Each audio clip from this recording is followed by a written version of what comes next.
All right, 7-4 and 7-5 are the interwar period. So basically we're talking about the time between, the time between World War I and World War II. I was trying to turn my camera off, just so it doesn't slow down too much. And so we'll focus on the economy and then kind of more the political and geographical changes that came about and some of the tensions that they created. So we're talking about the economy in the interwar period. We're really answering this question. How did governments respond to economic crises or crisis?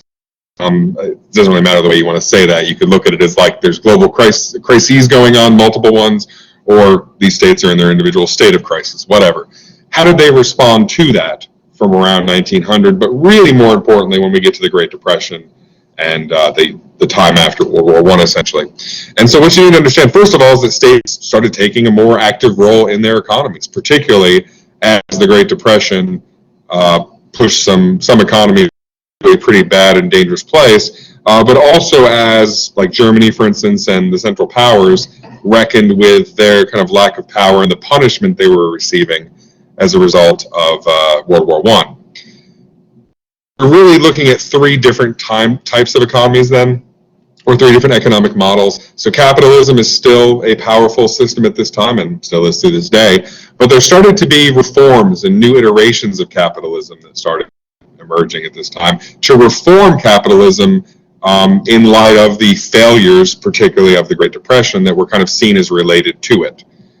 Communism in the USSR and then later China was on the rise at this time, of course, and they worked in more of a planned economy and 5-year plans that we're going to talk about.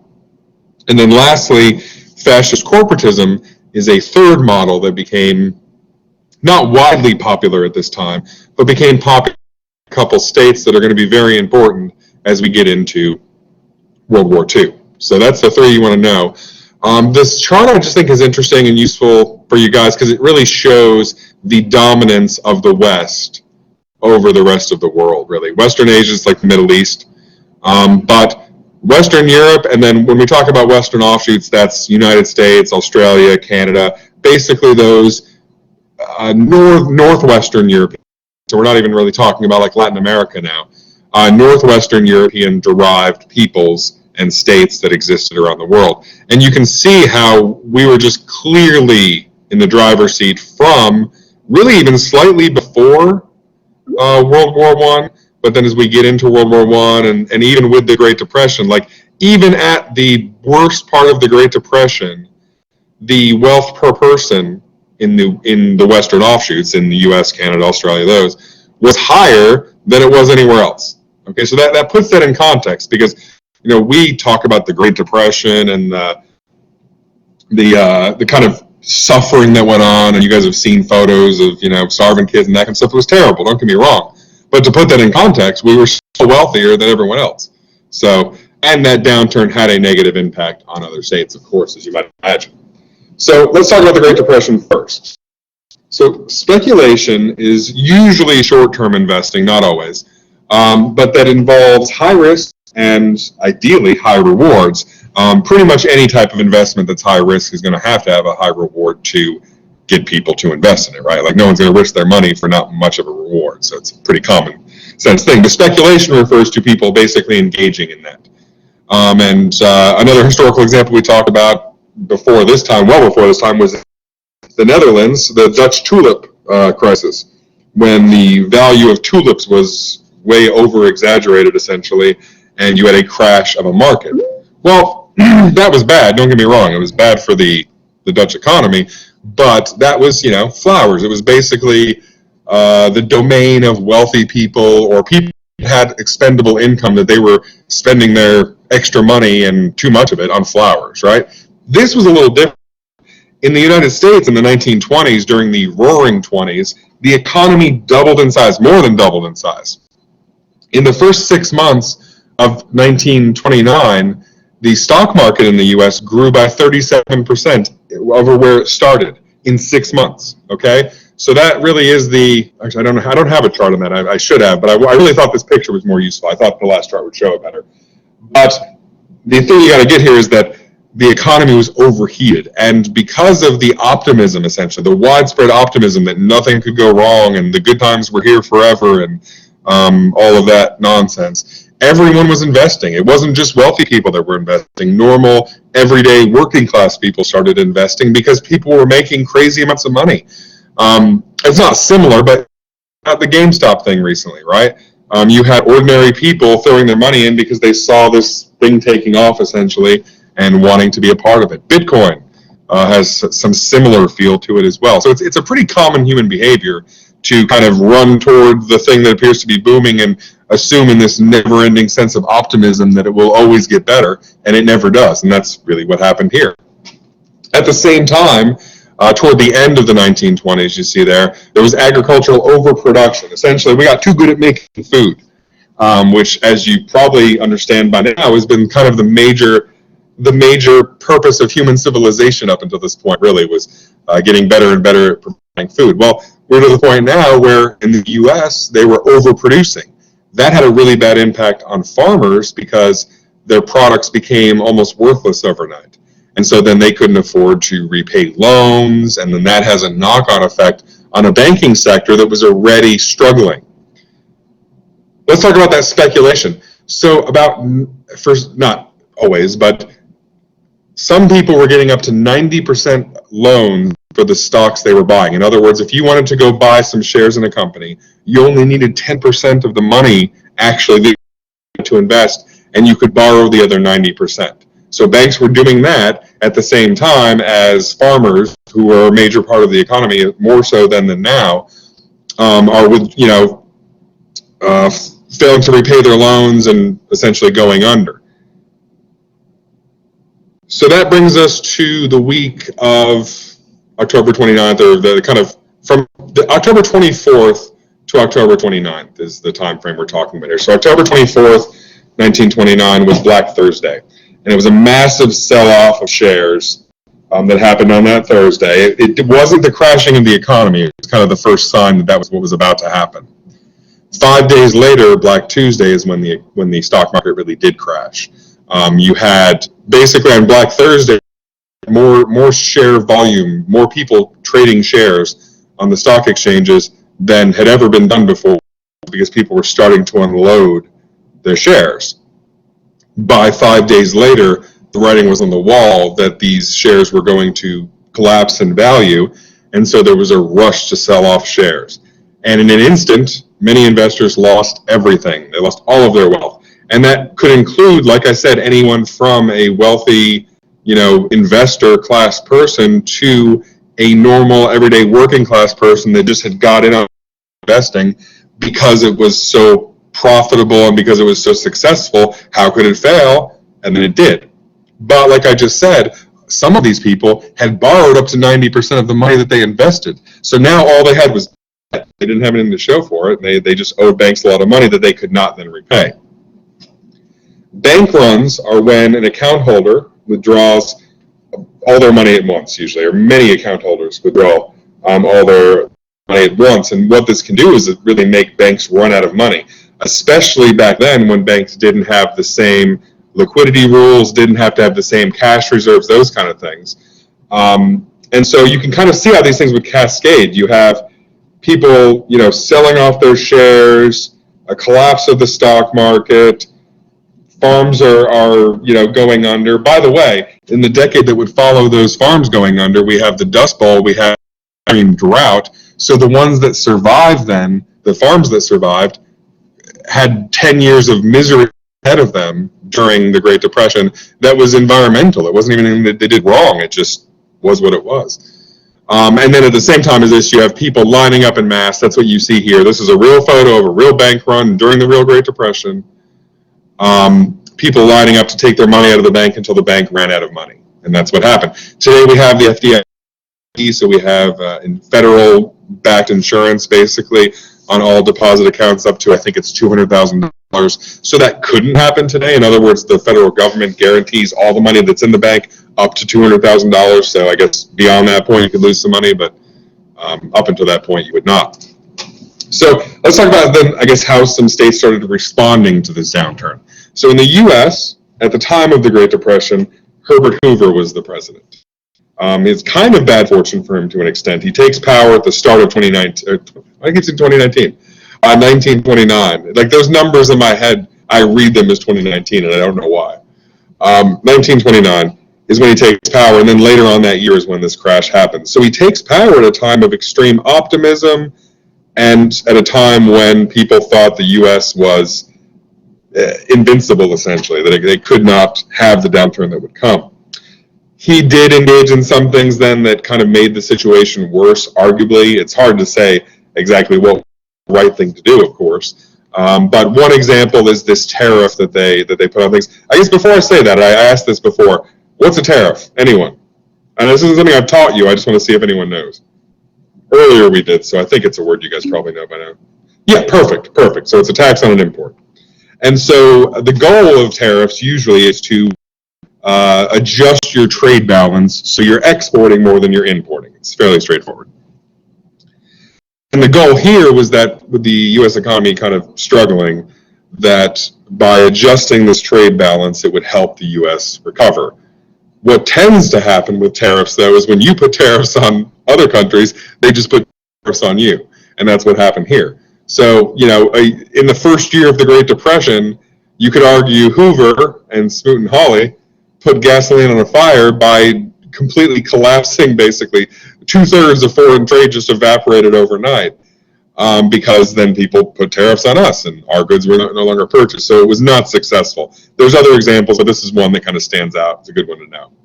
So it's probably not too surprising then that 4 years later, FDR wins in a landslide. I think he had 470-something electoral votes, which if you follow elections, you understand that's a big win.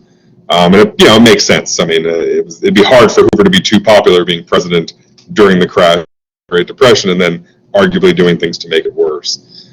So FDR wins in a landslide. He's very popular. He's the only president to be elected more than twice. Although, to be fair, he's the only one to really try to be elected more than twice.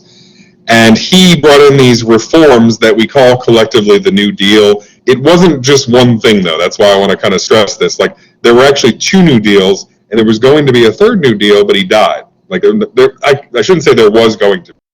He was going to be proposing a 3rd New Deal, a 3rd expansion of really kind of government, and he died before that could be realized. One thing that you may find interesting is that in that 3rd wave, in that 3rd New Deal that was going to be proposed, he actually was going to propose a national health service similar to what the UK had.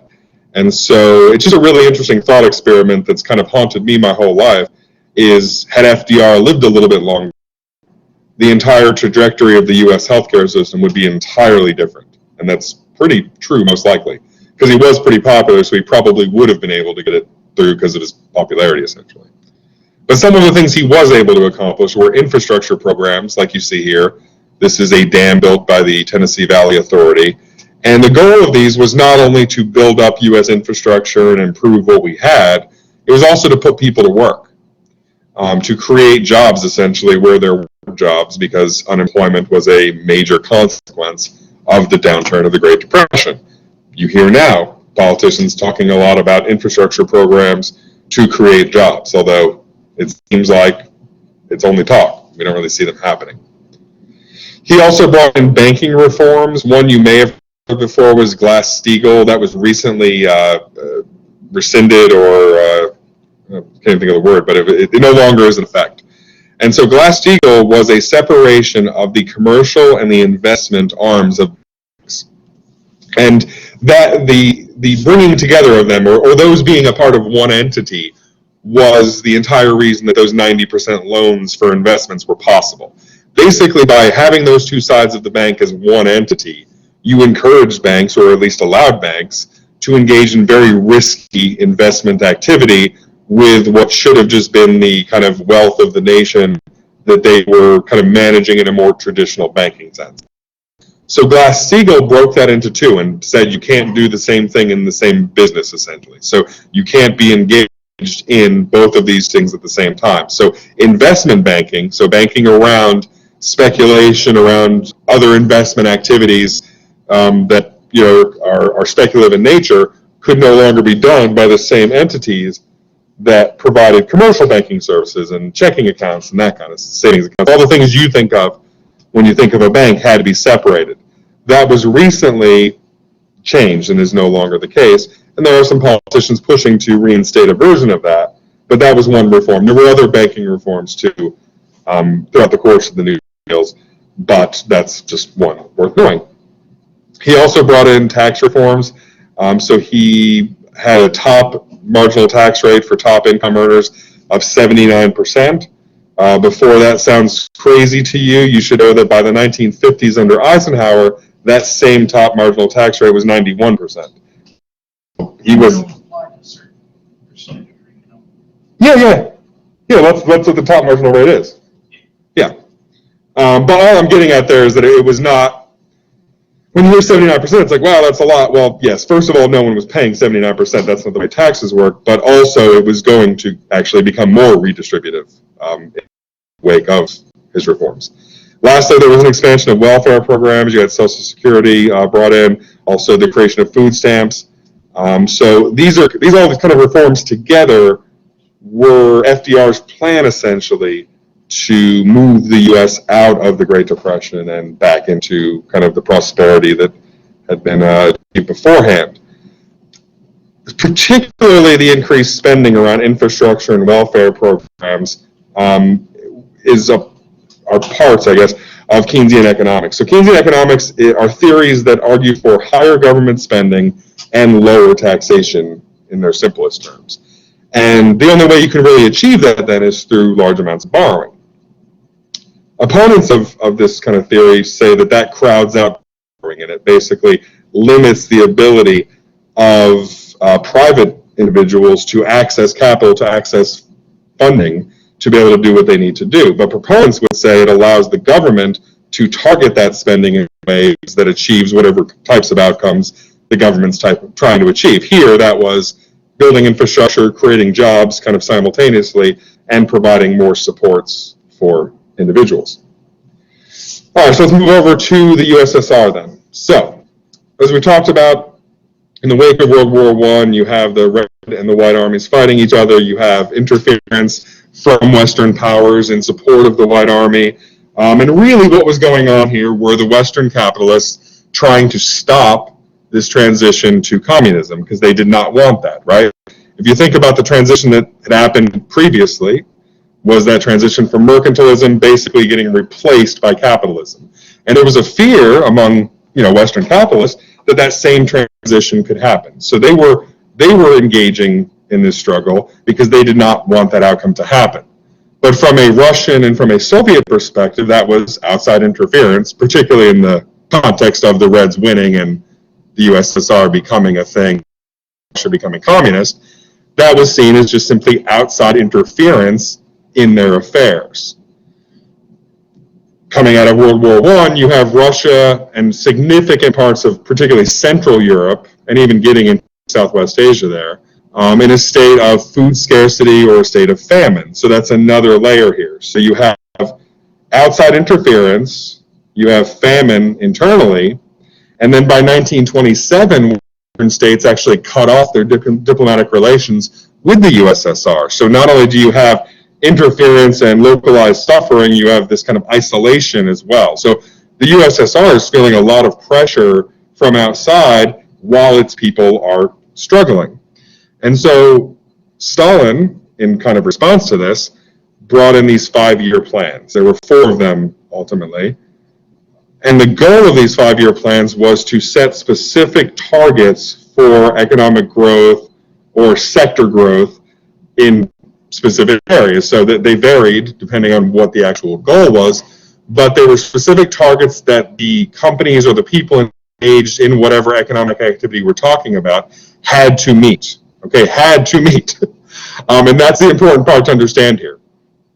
But the other side of that, and something you should understand to objectively really understand what was going on here, was they were pretty successful. Okay, that they did industrialize quickly Russia. They did very quickly lift the standard of living for quite a few people, while others definitely suffered and repressive things definitely happened that we're going to talk about here in a second.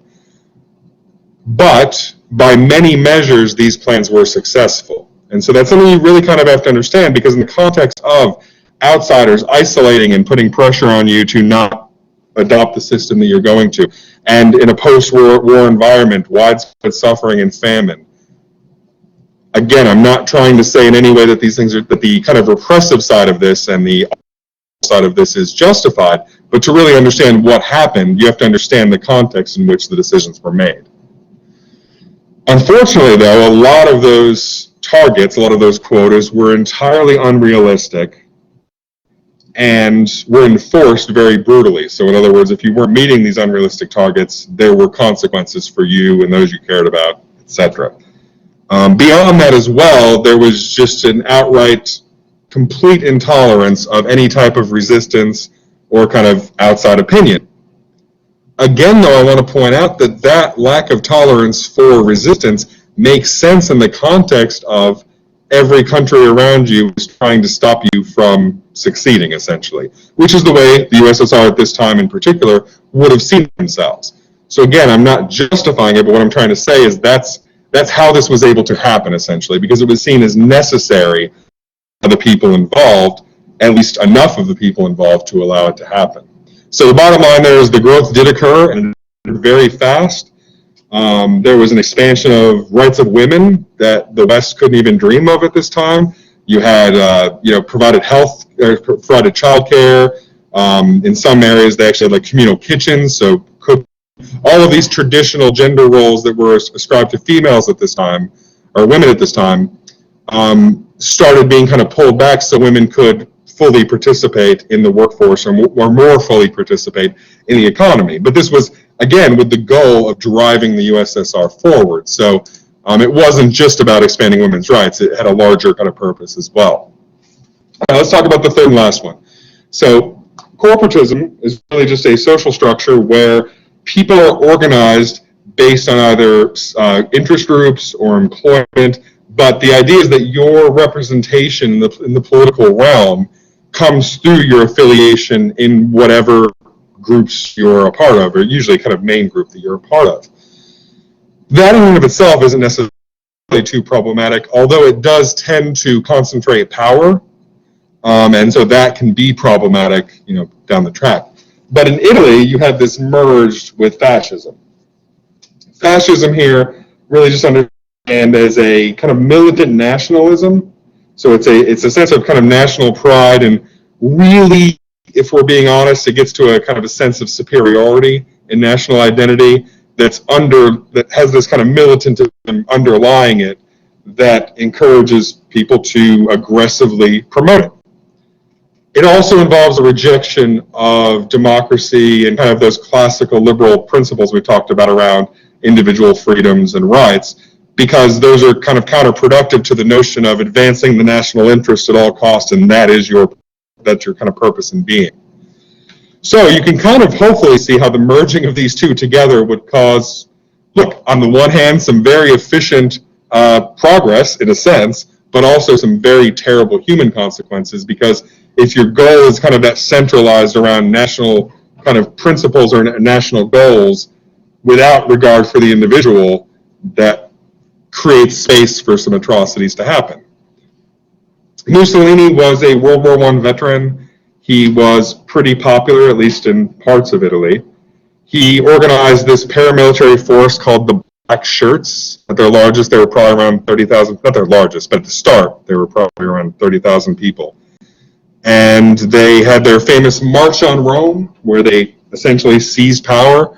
Mussolini was in charge for the best part of 20 years, and he is really kind of the father of fascist corporatism or corporate fascism.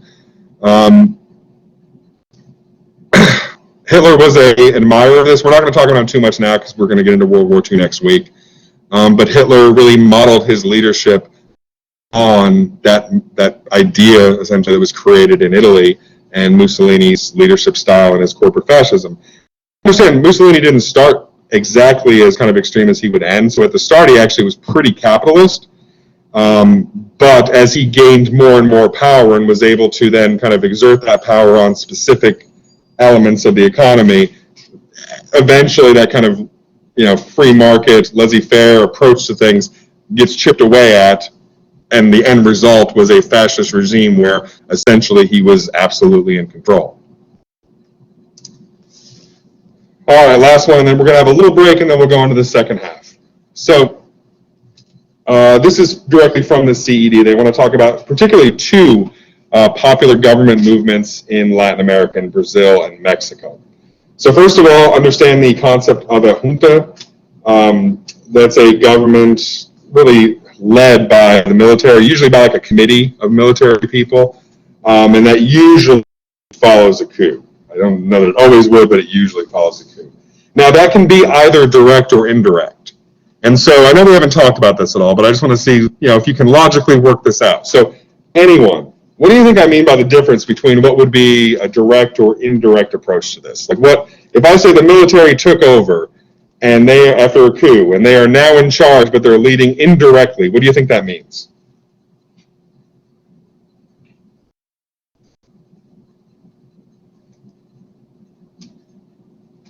And like I said, these are guesses. I know we haven't talked about it.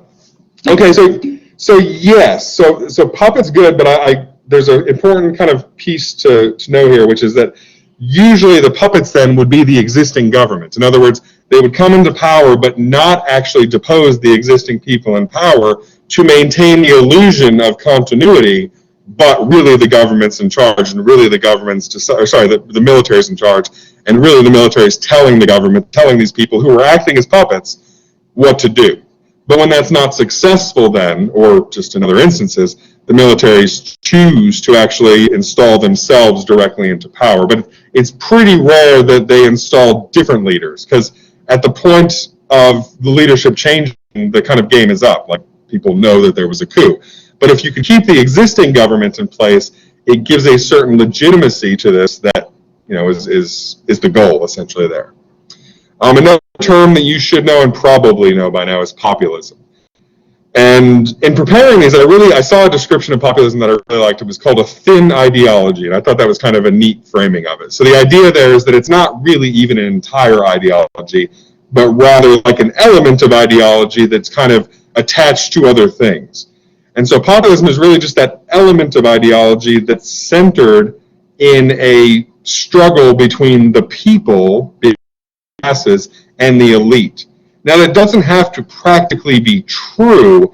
It just has to be the framing that leaders are using to describe what their goals and ambitions are. That's why in the last two elections, you can have Donald Trump and Bernie Sanders both running as populists, even though they have very different worldviews, because they both were purporting to be on the people's side, right? That was their goal. They were here for the people.